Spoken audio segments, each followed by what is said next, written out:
They told me the world beyond the abbey walls was filled with wonders.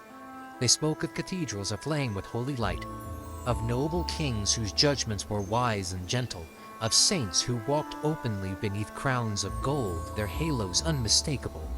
They said faith, once loosed upon the road, would be rewarded with clarity.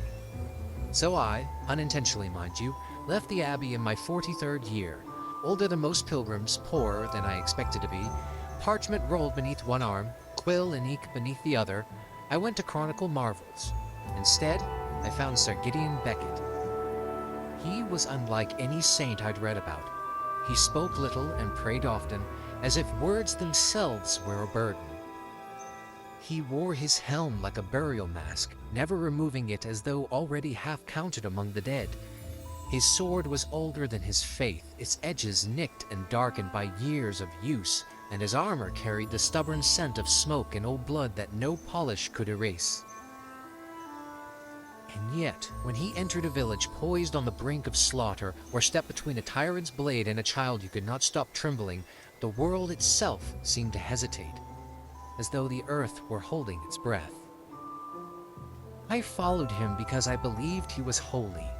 I stayed because I learned that holiness is not always beautiful, nor gentle, nor safe to behold.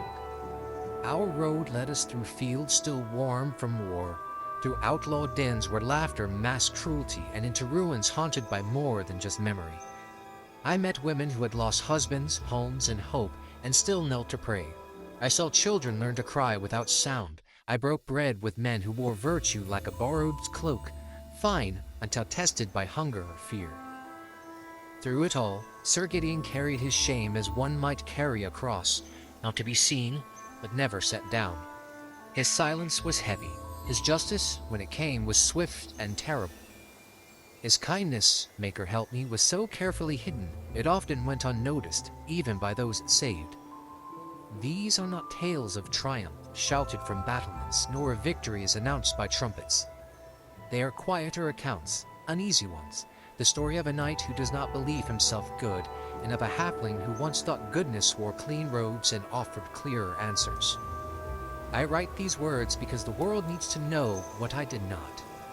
Some heroes do not look like heroes. And sometimes, the greatest light does not blaze from polished gold, but flickers stubbornly from the most battered lantern, carried by hands that shake, yet refuse to let it go out. Brother Guy, scribe of Walnut Hill Abbey.